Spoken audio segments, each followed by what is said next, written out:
Hello बच्चों आज हमारा कॉलिजन के अंदर सेकंड लेक्चर है।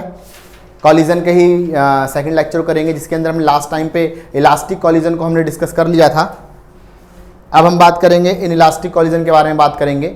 इन इलास्टिक कॉलिजन समझते हैं इन इलास्टिक कॉलिजन क्या होता है और इन इलास्टिक कॉलिजन में किस तरीके से काम करता है। देखो, मैंने पिछली क्लास में भी कहा था कि इलास्टिक कॉलिजन क्या होता है, जिसके अंदर काइनेटिक एनर्जी और मोमेंटम क्या रहता है, कंजर्व रहता है ना। जिसमें काइनेटिक एनर्जी मोमेंटम कंजर्व रहता है उसको कहते हैं इलास्टिक कॉलिजन, और जिसमें काइनेटिक एनर्जी कंजर्व नहीं रहेगा, मोमेंटम कंजर्व रहेगा, उसे कहते थे हम क्या, इन इलास्टिक कॉलिजन। ओके, ठीक है। अब हम आगे बात करते हैं परफेक्टली इन इलास्टिक कॉलिजन के बारे में, ठीक है ना। हमने इलास्टिक कॉलिजन लास्ट टाइम कर लिया था, अब बात करते हैं परफेक्टली इन इलास्टिक कॉलिजन के बारे में। परफेक्टली इन इलास्टिक कॉलिजन, तो लिखिए बेटा, टाइम को ना वेस्ट करते हुए लिखते हैं हैशटैग परफेक्टली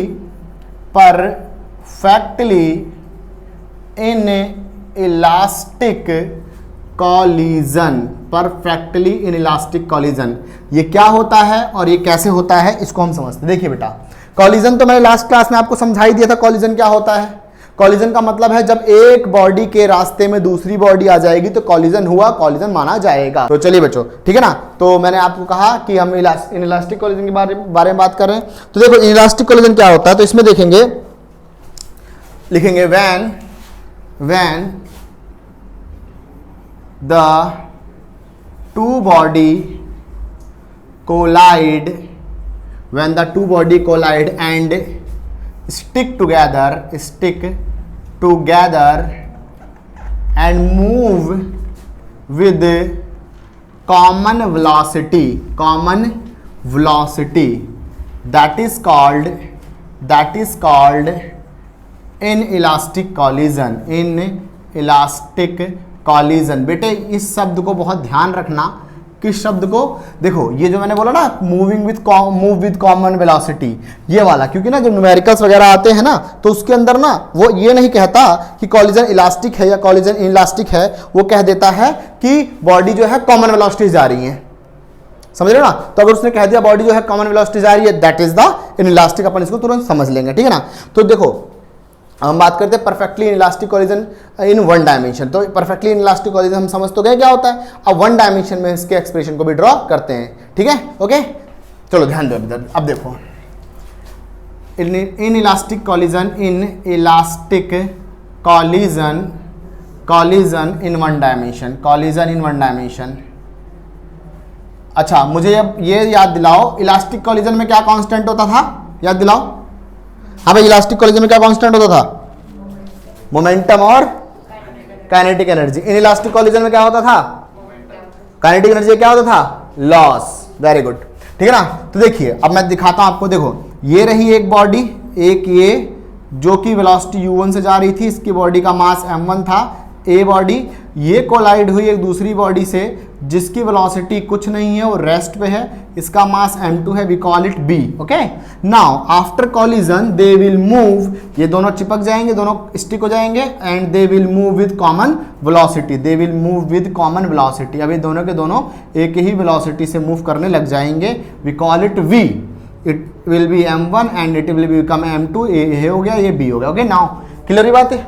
तो we know that momentum remains conserve.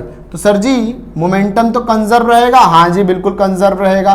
तो क्या रहेगा मोमेंटम? देखिए सर जी, इसका momentum m1 u1 initial momentum, m2 u2 इसका initial momentum will be equals to m1 plus में m2 इंटू में v। बोलो हाँ या ना, क्लियर है।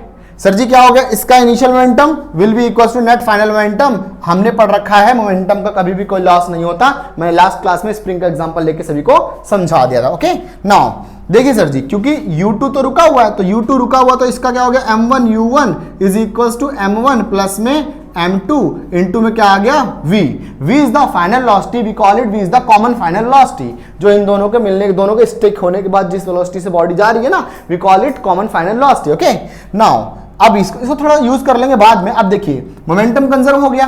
What about kinetic energy? मैंने आपको कहा था कि काइनेटिक एनर्जी जो होता है, चाहे कॉलिजन के शुरू में और कॉलिजन के बाद में कंजर्व रहे तो रहे, इलास्टिक के अंदर होता था कंजर्व कॉलिजन के स्टार्टिंग में और कॉलिजन होने के बाद, लेकिन कॉलिजन के दौरान नहीं रहता था। यह बात ध्यान रखना, क्योंकि फिर उसके अंदर क्या होता है, sound energy, friction, heat energy, थोड़ा बहुत लॉस होता है। ये होती है बात किसकी, इलास्टिक की। लेकिन इलास्टिक के अंदर क्या होता है, कॉलिजन के दौरान या कॉलिजन के बाद काइनेटिक एनर्जी क्या होता है, लॉस होता है। ऐसा समझे, काइनेटिक एनर्जी क्या होता है, लॉस होता है। तो क्योंकि काइनेटिक एनर्जी का लॉस होता है, तो अपन देखते हैं loss in kinetic energy. We will calculate loss in kinetic energy. दोबारा मैं कह रहा हूं, हम कैलकुलेट करेंगे loss in kinetic energy.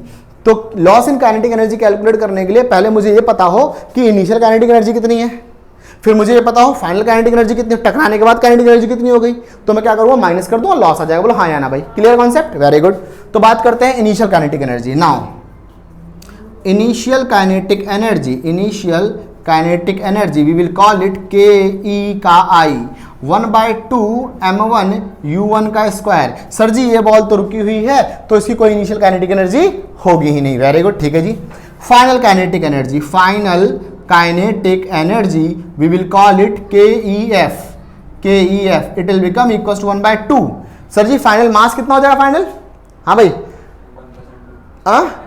m1 plus m2। Very good, क्योंकि देखो नेट मास क्या जाएगा, इन दोनों का सम हो जाएगा, m1 प्लस में m2, और वेलोसिटी क्या हो जाएगी, v का स्क्वायर। बोलो हाँ या ना। सर जी वेलोसिटी का तो हमें पता ही नहीं, क्या वेलोसिटी है इसकी, बॉल किस वेलोसिटी जा रही है, बॉल किस वेलोसिटी जा रही है, नहीं, फाइनल वेलोसिटी क्या होगी इसकी, ये देखिए ये रही फाइनल वेलोसिटी v। तो इसको मैं निकाल सकता हूं यहां से, मोमेंटम का यूज कर सकता हूं फॉर कैलकुलेटिंग फाइनल वेलोसिटी। क्या मोमेंटम का यूज कर सकता हूं, तो ये जाएगा m1 u1 अपॉन में m1 प्लस में m2। बोलो आया कि नहीं आया, this will be common final velocity, हाँ या ना भाई, इसीलिए मैंने इसको छोड़ दिया था पहले ही। अब ये दोनों बॉल इस वेलोसिटी जा रही थी, तो उनकी काइनेटिक एनर्जी क्या हो जाएगी, ये हो जाएगी काइनेटिक एनर्जी।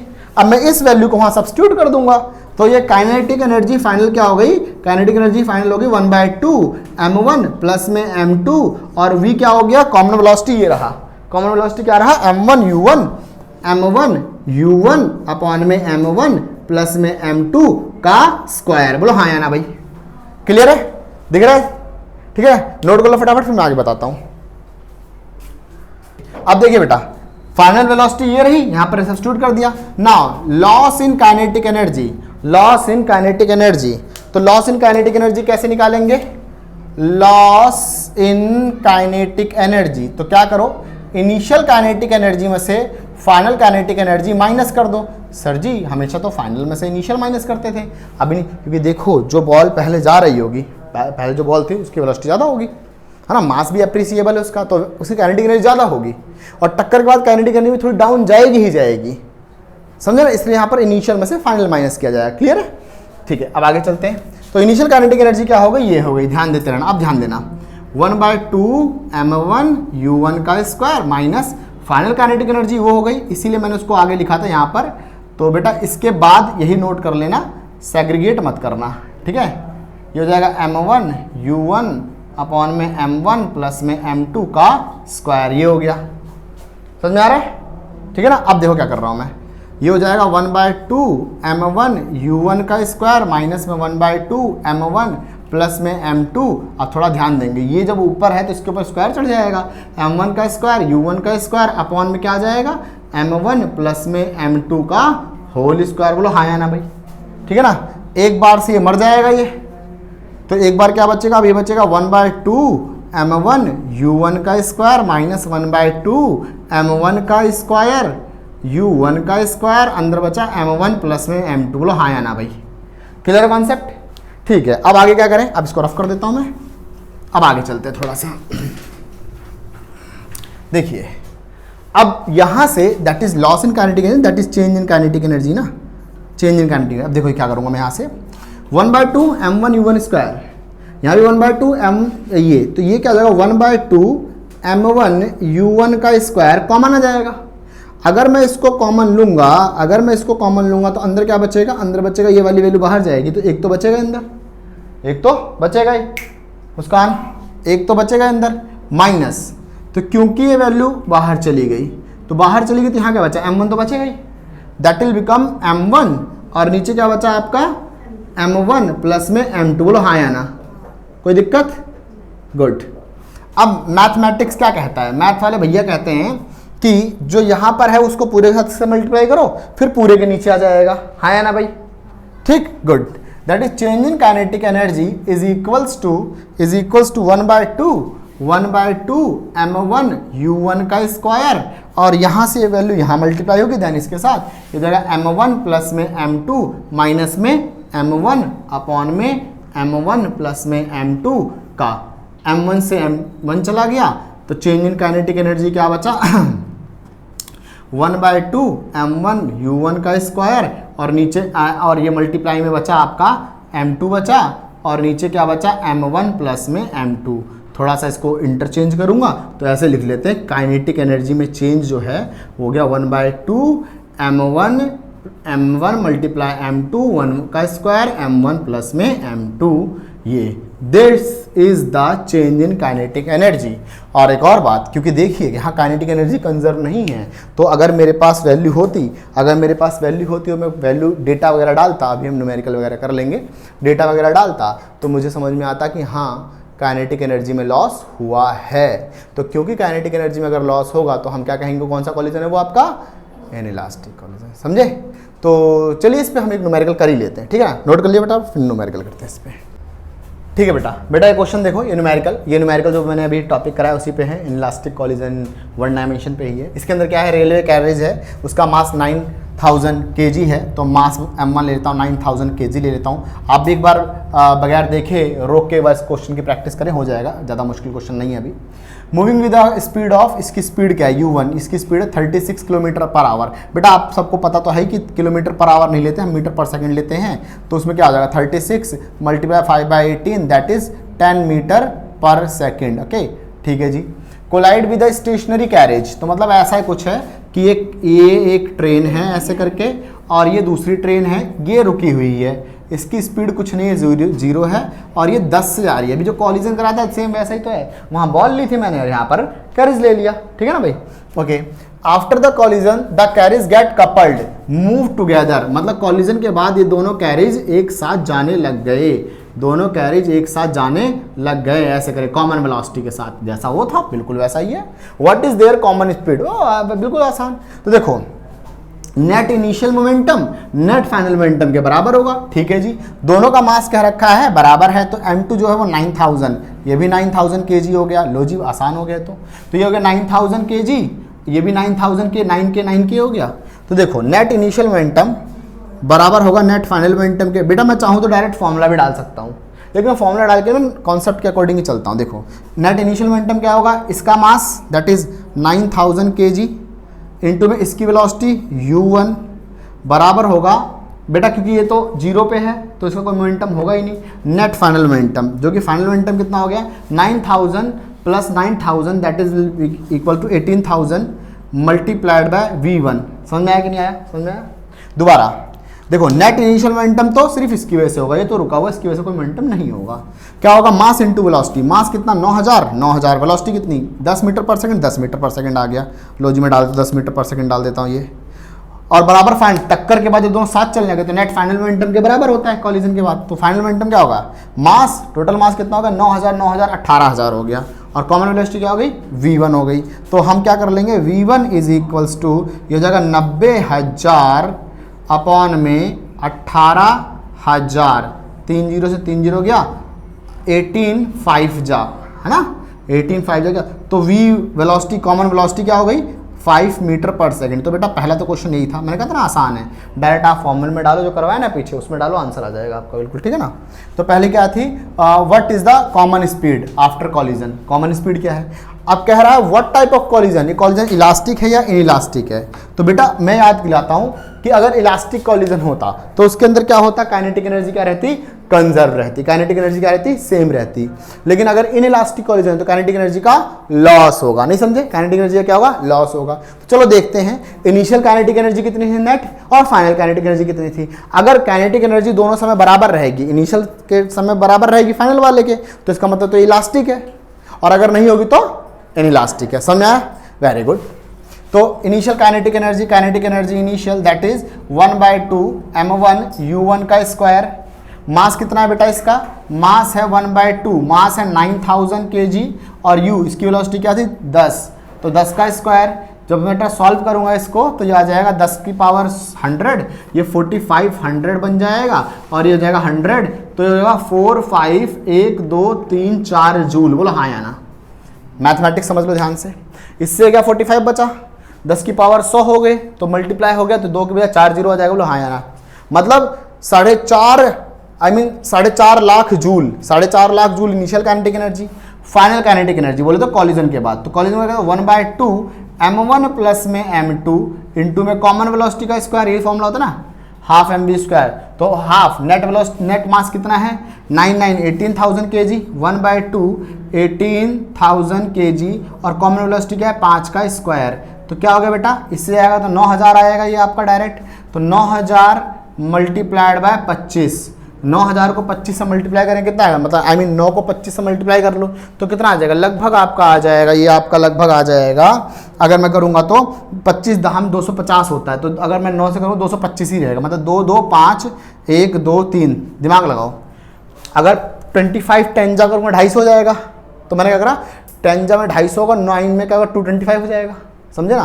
तो 225 और 3 जीरो लगा लिए तो इतना जूल हो गया। तो सर जी इनिशियल काइनेटिक एनर्जी क्या है, ये है। फाइनल काइनेटिक एनर्जी क्या है, ये है। तो चेंज इन काइनेटिक एनर्जी निकाल सकते हैं ना, चेंज इन काइनेटिक एनर्जी। अच्छा एक और बात, क्योंकि काइनेटिक एनर्जी बराबर तो है ही नहीं, क्योंकि अगर इलास्टिक होता तो काइनेटिक एनर्जी क्या रहता, बराबर। क्या रहता, काइनेटिक एनर्जी बराबर रहता, लेकिन बराबर नहीं। तो इसका मतलब कैसा कॉलिजन है, कैसा भाई, इनइलास्टिक कॉलिजन, ठीक है ना। चूंकि kinetic energy is not equal, kinetic energy is not equal, so it is an inelastic collision, inelastic collision। Clear है कॉन्सेप्ट, ध्यान रखेंगे। अभी तो बेटा हम ये कर रहे हैं, आगे क्लासेस में हम नीट और जेई वगैरह के न्यूमेरिकल्स भी हिट करेंगे, नोट कर लिए फटाफट। तो चलिए बेटा, हमने आपको इलास्टिक कॉलिजन समझा दिया, इनइलास्टिक कॉलिजन समझा दिया। इलास्टिक कॉलिजन जो 1 डायमेंशन में था उसका मैंने आपको कॉन्सेप्ट क्लियर करवाया, कॉन्सेप्ट समझाया इसका। इनइलास्टिक कॉलिजन भी मैंने 1 डायमेंशन का समझा दिया। और क्या इलास्टिक कॉलिजन 2 डायमेंशन में हो सकता है? सर जी 2 डायमेंशन में क्या होता है, कैसे होता है? तो चलिए हम अब उसकी चर्चा करते हैं। इलास्टिक कॉलिजन वही वाला कॉलिजन जिसके अंदर मोमेंटम और काइनेटिक एनर्जी क्या रहता है, कंजर्व रहता है, समझे ना।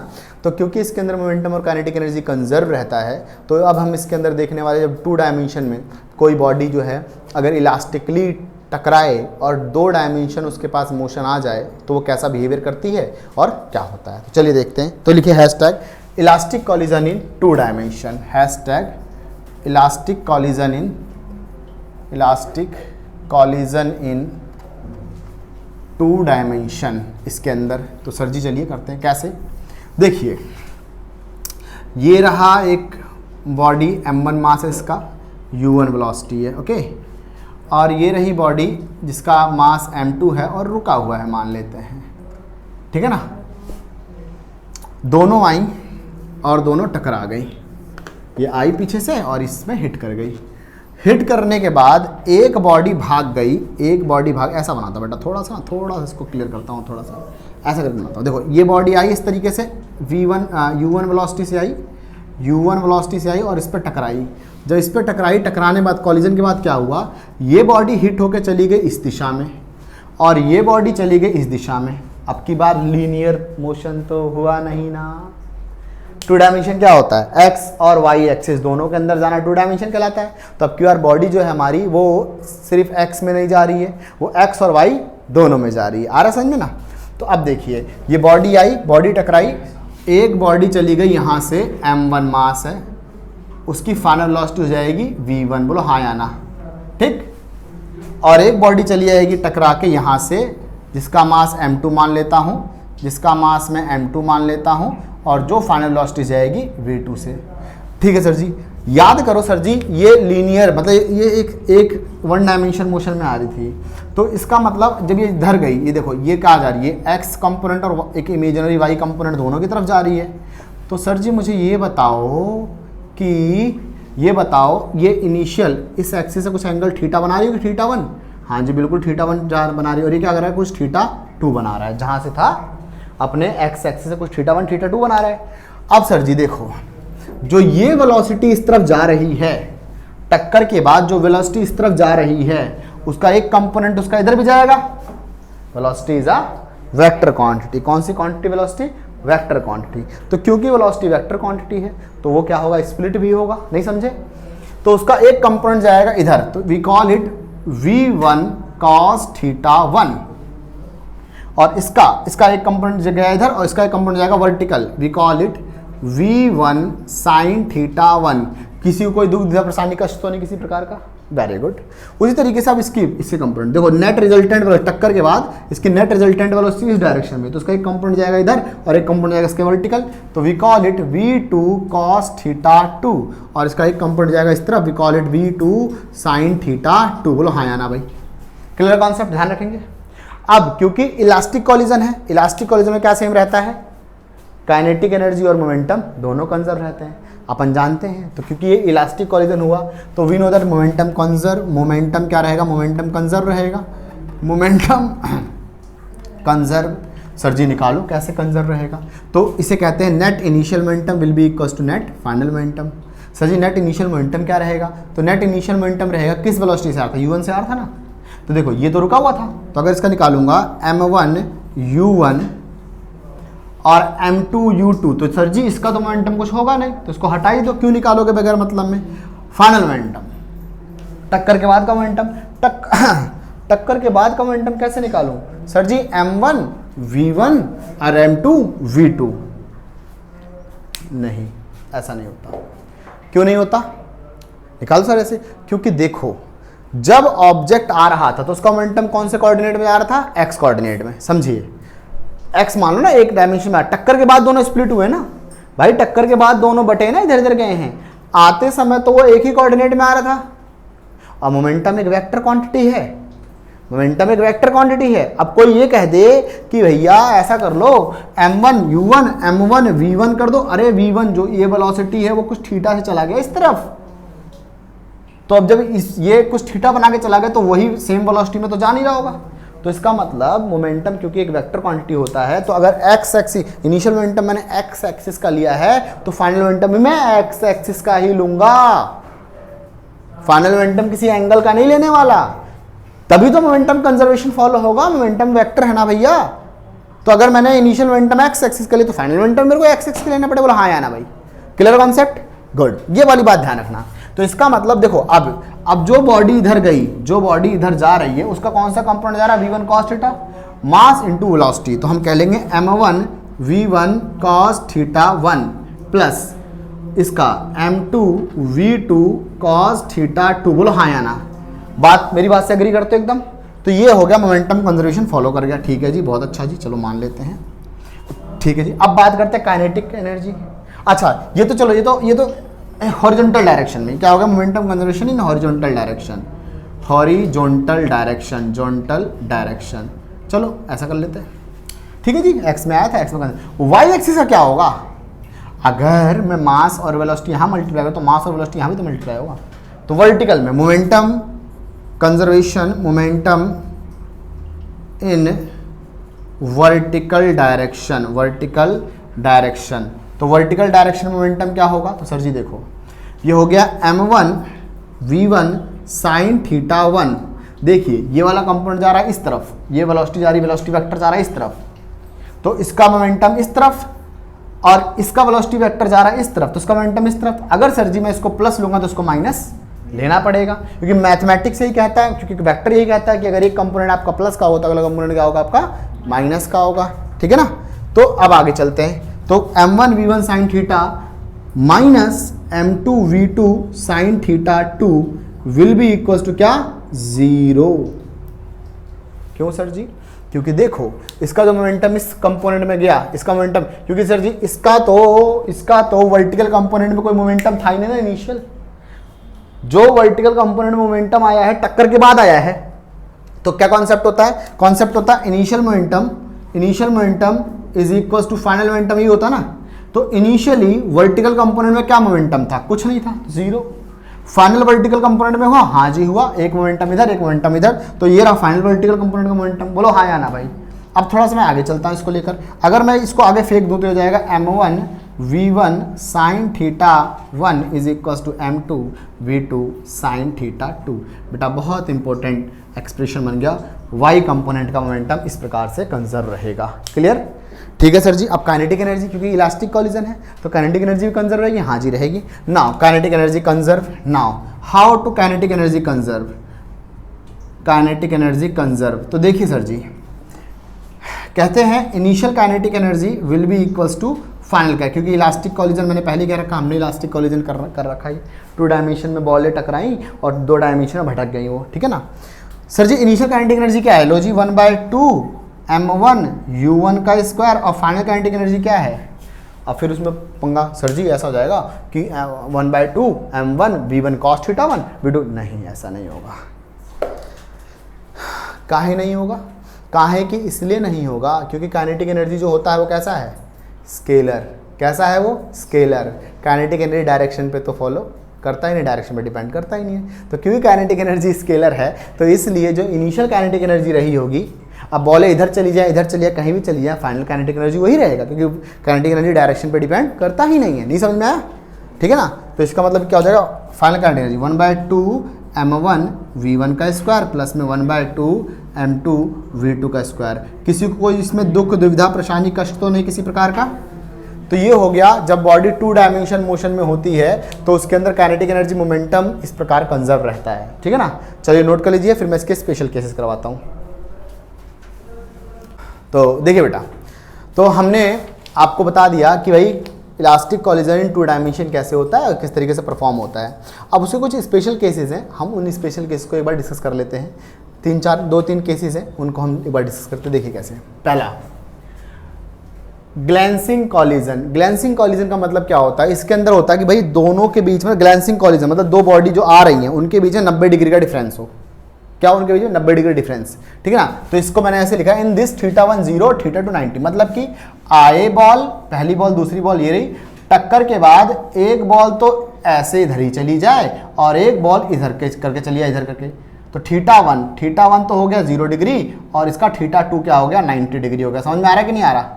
अरे भाई ये m1 मान लो, इसको m2 मान लो, ऐसे करके। इस प्रकार के कॉलिजन को ग्लैंसिंग कॉलिजन कहते हैं और इसमें हम देखते हैं मोमेंटम काइनेटिक एनर्जी का क्या होगा। ठीक है ना। आइए चलिए देखते हैं। देखिए net initial momentum m1 u1 is equal to m1 v1 cos theta 1 m2 v2 cos theta 2, ये समझाया था मैंने थोड़ी देर पहले की अभी बात है। तो θ1 क्या है? 0, लीजिए θ1 0, θ2 क्या है? 90 डिग्री, θ2 जो दूसरी बॉल है ऐसे चली जाएगी। तो इस केस में क्या होगा? cos 90 क्या होता है? 0 बटा सन्नाटा, खत्म हो गया, मर गया तो मार्केट से चला गया।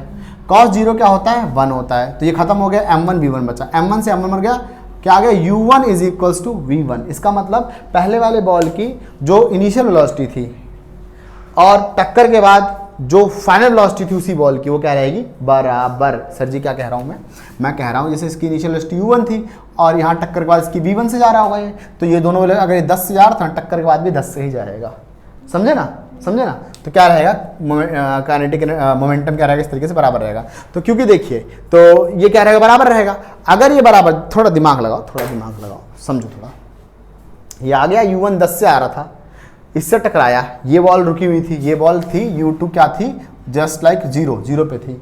अब टक्कर के बाद ये v1 0 से जाने लग गया तो ये इधर हल्का सा इधर हो गया। ये बहुत ज़्यादा मैंने बना रखा है, ये हल्का सा शिफ्ट होकर यहीं आ जाएगा।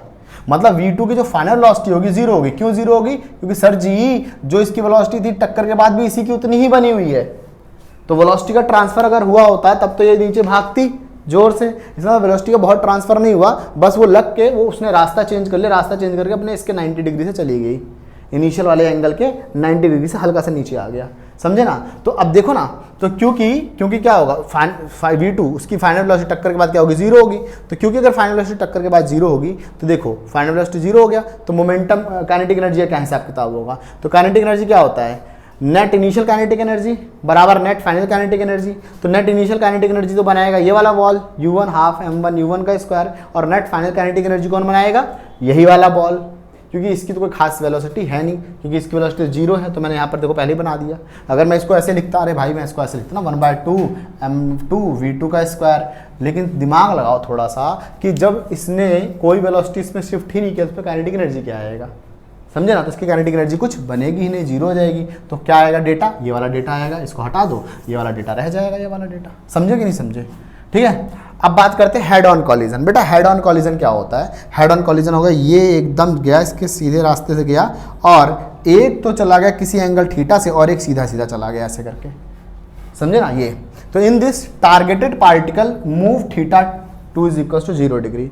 मतलब जैसे देखो ये रहा हेड ऑन कॉलिजन, एक बॉल ये रही, दूसरी बॉल ये रही, ये टारगेटेड है, ये टारगेटेड है और ये फर्स्ट वाली बॉल आ रही है इससे U1 से, टारगेटेड इससे टकराया, टकराने के बाद ये जो है ये सीधा सीधा, मतलब M2 जो है वो सीधा सीधा चला गया और M1 जो है वो क्या कर गया, आपका समथिंग एंगल थीटा से चला गया। समझा ना क्या कह रहा हूँ? M1, तो इसे कहते हैं हेड ऑन कॉलिजन। क्या कहते हैं? अरे होता नहीं कंचे खेलते हैं, कंचे खेलते ऐसे ले गए, है ना, कंचा ऐसा टन से मारता है, जिस कंचे को मारा वो कंचा तो आगे चला आता है और जिसने मारा वो साइड में चला आता है। होता कि नहीं होता ऐसा? तो ये देखो ये कंचा, पहला कंचा, दूसरा, इसको मैंने ऐसे करके हिट किया तो ये तो टक्कर खा के तो सीधा चला गया, लेकिन ये इसने टक्कर मारी तो थोड़ा सा एंगल से लगा। This called head on collision. Okay, समझ में? Head on collision. तो इसके अंदर काइनेटिक एनर्जी, मोमेंटम वगैरह सब कंजर्व रहेगा। सर जी कैसे रहेगा? आओ देखो, M1 U1 इसका मोमेंटम बराबर रहेगा इनके मोमेंटम के बराबर। सर जी θ2 तो 0 डिग्री से जा रहा है, θ2 0 डिग्री से जा रहा है और θ1 that is something angle theta से जा रहा है, कुछ एंगल थीटा से जा रहा है। तो क्या होगा? इनिशियल मोमेंटम बराबर नेट फाइनल मोमेंटम, पहले वाला एक्सप्रेशन जो मैंने बताया था। तो क्या हो जाएगा? इसका θ1 रह जाएगा, θ2 क्या होगा 0। तो क्या हो जाएगा? ये मोमेंटम हो जाएगा, इनिशियल मोमेंटम बराबर में नेट फाइनल मोमेंटम। नहीं हाँ या ना भाई? अरे भैया ये तो M2 तो इधर ही जाते चले आ रहा है, तो इसका मोमेंटम हो गया M2 V2 हो गया और इसका जो V1 था उसका कॉस थीटा वाला कंपोनेंट तो इस तरफ जा रहा होगा ना। मैंने आपको पहले भी समझाया है कि जब मोमेंटम निकालूंगा तो एक्स एक्सिस का ही मोमेंटम निकालूंगा। अब ये बॉडी 2 डायमेंशन में आने लग गई, इसका कौन सा कंपोनेंट एक्स में जा रहा होगा? कॉस थीटा वाला, समझ रहे हो ना। इसीलिए नेट मोमेंटम क्या होगा? M2 V2 और प्लस में M1 V1 कॉस थीटा। बोलो हाँ या ना? इसका कॉस्ट वाला कंपोनेंट इधर जाएगा। बोलो हाँ या ना? Clear concept? अगस्त, ठीक है ना, गुड। अब बात करते हैं, देखो वर्टिकल कंपोनेंट में, वर्टिकल डायरेक्शन में क्या होगा? तो M1 V1 साइन थीटा बराबर M2 V2 साइन थीटा। तो भाई साइन θ2, दोबारा साइन θ2 तो 0 डिग्री साथ साथ जा रहा है, तो इसका मतलब जो वर्टिकल में मोमेंटम बनाएगा सिर्फ कौन सी बॉल बनाएगा? पहली बॉल। अरे दिमाग लगाओ थोड़ा सा, जब ये टकरा के ये तो सीधा ही चला गया, तो इसका मतलब वर्टिकल डायरेक्शन में ये मोमेंटम बना ही नहीं सकता। तो वर्टिकल डायरेक्शन मोमेंटम कौन बनाएगा? ये वाला बंदा बनाएगा। बोलो हाँ या ना? M1 साइन थीटा से आ गया। Clear concept? ध्यान रखेंगे, नोट के लिए फटाफट अगला क्वेश्चन कराता हूं। बेटा देखो ग्लैंसिंग कॉलिजन, बच्चा कह रहा है ग्लैंसिंग कॉलिजन प्रॉब्लम है, आपको मैं फिर एक बार और समझा दूं, एक्सप्लेन कर दूं। देखो ग्लैंसिंग कॉलिजन में क्या होता है, देखो जैसे ये एक बॉल आ रही है ये U1 से और एक बॉल ये रही ऐसे करके, ये देखो अब ये बॉल आएगी और ये बॉल आएगी ऐसे करके इससे हिट करेगी, इसको ऐसे करके हिट करेगी और यहाँ चली आएगी और इसको हिट करा तो ये बॉल हल्का सा ऐसे यहाँ पर बहुत ही रेयर लाइक यहाँ से हल्का सा मूव करके यहाँ जाएगी, यहाँ से यहाँ शिफ्ट हो जाएगी। तो इसका अगर मैं देखूँ तो वर्टिकल शिफ्ट इधर गया ना और इसका किधर गया? इधर गया। तो मैंने क्या कहा? मैंने कहा जो पहली बॉल है वो θ1 0 डिग्री, मतलब कोई एंगल्स नहीं। इसमें क्या होता है ना बेटा, इसे कहते हैं ना ग्लैंसिंग कॉलिजन और इसे आप ऑब्लिक कॉलिजन भी कहते हैं। ऑब्लिक कॉलिजन का मतलब क्या होता है कि जैसे ना ये दोनों सेम लाइन पे नहीं रखी हुई है, इनका लाइन ऑफ एक्शन थोड़ा डिफरेंट है। देखो इधर इधर, अब जाके अगर ये बॉल टकराएगी, कंचा से मारते कंचे को, अब ये कंचा टकराएगा इससे, तो ये कंचा टकराएगा तो ये वाली बॉल तो ऐसे ऐसे ऐसे करके टकरा के सीधा ही निकल जाएगी। तो इसने तो कोई एंगल बनाया ही नहीं, तो θ1 तो इसका 0 रहा। बोलो हाँ या ना? और क्योंकि इसको हल्का सा टच किया, बहुत हल्का सा टच किया, ऐसे बोलते हैं किस्सी करके निकल गया इसको, जब इसको एक किस्सी करके निकल गया तो ये यहाँ से यहाँ आ जाएगा ना, हल्का सा। देखो हल्का डिस्प्ले हो जाता, होता नहीं? कंचे वंचे खेले कि नहीं खेले तुमने भाई? हल्का सा टच करता, बहुत हल्का सा ऐसे करके ना, ऐसे टच करके चला आता है, फिर हम कहते हो भाई हो गया, हमने मार दिया भाई, मार दिया। समझे ना? तो this is called glancing collision. ठीक है, याद हो जाएगा। तो इस तरीके से क्या होगा, θ1 तो 0 डिग्री और θ2 क्या बन जाएगा आपका, क्योंकि वो अगर हल्का सा भी डिस्प्लेस हुआ तो भी तो माना जाएगा ना कुछ, तो θ2 क्या माना जाएगा? 90 डिग्री। आया समझ में आप? हम बात करते हैं, बंद कर दो। तो चलिए बेटा अब हम बात करते हैं नेक्स्ट टॉपिक। हम नेक्स्ट टॉपिक की बात कर लेते हैं जिसका नाम है कोएफिशिएंट ऑफ रेस्टिट्यूशन। ठीक है ना? तो हैशटैग लिखिए कोएफिशिएंट ऑफ रेस्टिट्यूशन। सर जी ये क्या है? अब बेटा ये एकदम चैप्टर का वाइंड अप है, वाइंड अप कैसे कह क्यों कह रहा हूं मैं, क्योंकि ना जैसा कि उसमें था, मतलब कि एक मैंने आपको इलास्टिक कोलिजन वन डायमेंशन कराया था। Elastic collision in one dimension में एक एक्सप्रेशन ऐसी आई थी, या इधर elastic collision in one dimension में एक एक्सप्रेशन ऐसी आई थी जिसमें u1 minus u2 is equals to v1 minus v2 करके आया था, ऐसे करके आया था, या v2 माइनस v1 करके आया था ना, v2 माइनस v1 करके आया था, ऐसे करके आया था, कुछ याद आ रहा है? पीछे वाले पेजेस एक बार पलट लेना, इसमें कराया था ना, दोनों बॉल स्ट्रेट लाइन में जा रही हैं, टक्कर होने के बाद, देन टक्कर होने के लास्ट में बिफोर, ड्यूरिंग और आफ्टर, है ना। ये हो गया u1 हो गया, ये u2 हो गया, और टक्कर के बाद ये हो गया v1 हो गया और ये v2 हो गया। तो इसकी वेलोसिटी इसको ट्रांसफर हो गई थी, ऐसे समझाया था ना, याद आ रहा है ना? ठीक है, तो बेटा आप भी एक बार जाके इलास्टिक कोलिजन वन डायमेंशन को एक बार देख लेना, ठीक है। अब उसके अंदर क्या है, कोएफिशिएंट ऑफ रेस्टिट्यूशन में क्या है कि ना, अब ये जो वैल्यू है, ये जो वैल्यू है, ये वैल्यू क्या करूंगा मैं, इसको इसके नीचे डिवाइड कर दूंगा, इसको मैं इसके नीचे डिवाइड कर दूंगा। तो अब क्या हो जाएगा, अब क्या हो जाएगा, इसके नीचे जब मैं डिवाइड करूंगा, इसको अगर इसके नीचे भेज देता तो क्या हो जाएगा बेटा, v2 माइनस में v1 अपॉन में u1 माइनस में u2। इसको अगर इसके नीचे भेजा, यहाँ कुछ नहीं तो 1 तो बचेगा ही, कुछ नहीं तो 1, तो मैं उसे कहता हूँ e, क्या कहता हूँ मैं इसे, e। This is called coefficient of restitution, this is called coefficient of restitution. अपन इसे कहते हैं कोएफिशिएंट, मतलब क्या कि change in velocity before collision, मतलब it is the ratio of change in velocity after collision to the change in velocity of before collision.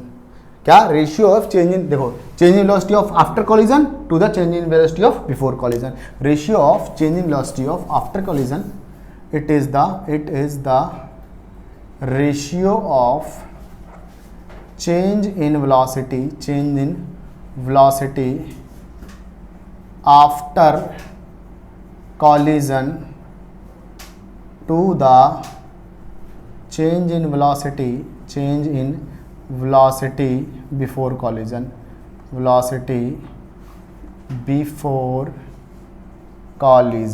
ये है बेटा, समझे?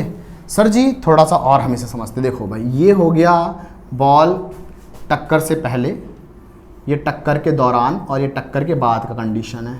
इसको मैं u1 कह लेता हूँ, इसको मैं u2 कह लेता हूँ, इसको मैं v1 कह लेता हूँ, इसको v2 कह लेता हूँ। थोड़ा ध्यान रखना क्योंकि इलास्टिक कॉलिजन था। इलास्टिक कॉलिजन में समझो अगर ये 10 से जा रहा था, मान लो ये 10 से जा रहा था और ये 5 से जा रहा था, टक्कर होने के बाद क्या हुआ होगा, अगर ये, क्योंकि देखो टक्कर हुआ तो ये अपनी वेलोसिटी पे शिफ्ट कर देगा, दिखाया था उस दिन मैंने आपको करके। तो अब ये हो जाएगा आपका 5 से और ये हो जाएगा आपका 10 से। समझे कि नहीं समझे, समझे कि नहीं समझे? अगर मैं इसमें करूं u1 minus u2 that is 10 minus 5, 5 बचा, और मैं अगर करूं v2 माइनस v1 तो क्या हो जाएगा, 10 माइनस 5 क्या बचा, 5। बोलो हाँ या ना। और अगर मैं इसको डिवाइड कर दूं, 5 को 5 से डिवाइड कर दूं, क्या आ जाएगा, 1। हाँ या ना भाई? तो देखो बेटा इसको ऐसे करते हैं, ऐसे पढ़ते हो, तो मैंने एग्जांपल लेके करके दिखा दिया था।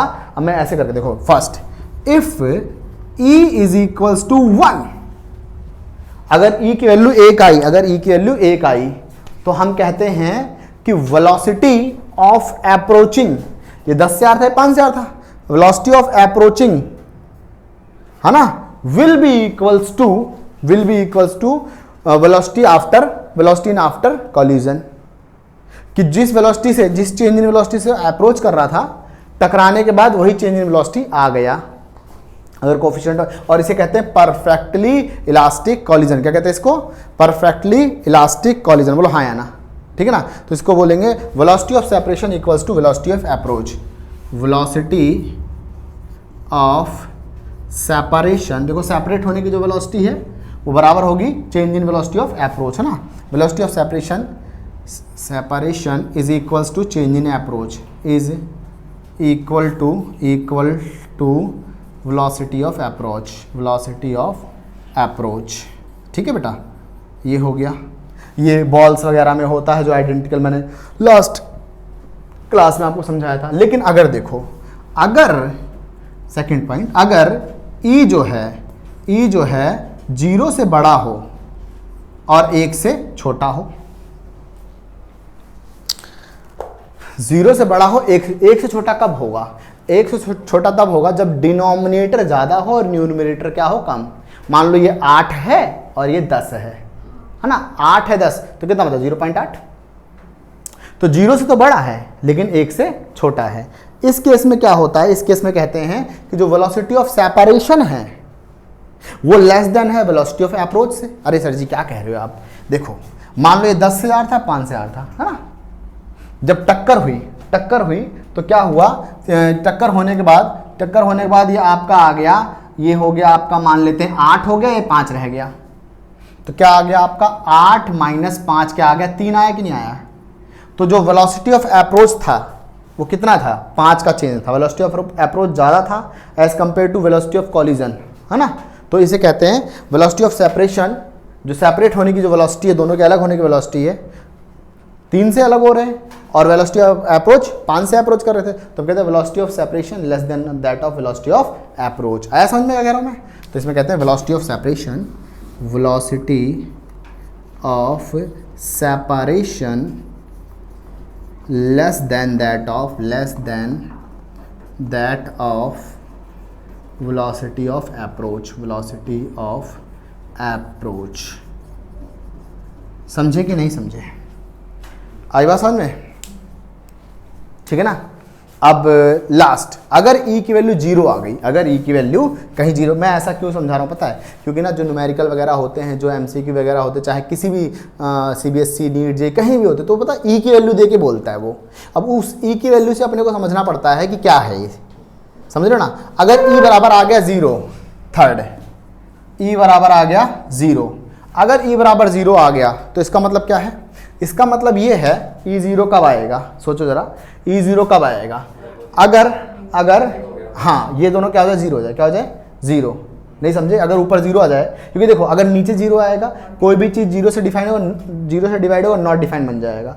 लेकिन अगर ऊपर 0 रहेगा, समझो मतलब ये 10 से आया, 5 से आ रहा था, टक्कर होने के बाद दोनों साथ साथ चलने लग गए, दोनों साथ साथ ऐसे करके चलने लग गए, 5 से चलने लग गए, नहीं समझे। तो इसमें v2 माइनस v1 करूंगा तो क्या आएगा, 0 आएगा, बोलो हाँ या ना, आया कि नहीं आया। तो हम इसको क्या कहते हैं, हम कहते हैं when body move with common velocity, है ना। जब आफ्टर कॉलिजन बॉडी जब कॉमन वेलोसिटी से मूव करेगी तब ये केस हो जाएगा, ठीक है ना। When body move with common velocity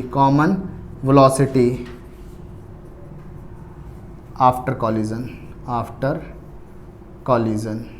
collision के बाद जब बॉडी कॉमन वेलोसिटी से मूव करे तो कोफिशिएंट ऑफ रेस्टिट्यूशन क्या होता है, 0। तो अब जैसे क्वेश्चन आता है कोफिशिएंट ऑफ रेस्टिट्यूशन 1 से कम कब होगा, उसके 2-3 एग्जांपल्स, 1 से ज़्यादा कब होगा, ऐसे करके ना, लाइक 0 कब होगा, तो इसके कुछ एग्जांपल्स दे रखे थे, ठीक है ना। तो नोट करिए बेटा फटाफट, ठीक है, फिर अगला क्वेश्चन करते हैं आगे। चलिए बेटा, ठीक है ना, फिर अगली क्लास में मिलते हैं, ठीक है ना। बहुत ज़्यादा हो गया आपका है, अगली क्लास में मिलते हैं हम, ठीक है। अगली क्लास में हम इसके न्यूमेरिकल्स करेंगे। आप भी बेटा देखते रहिए और करते रहिए। बाय बच्चों।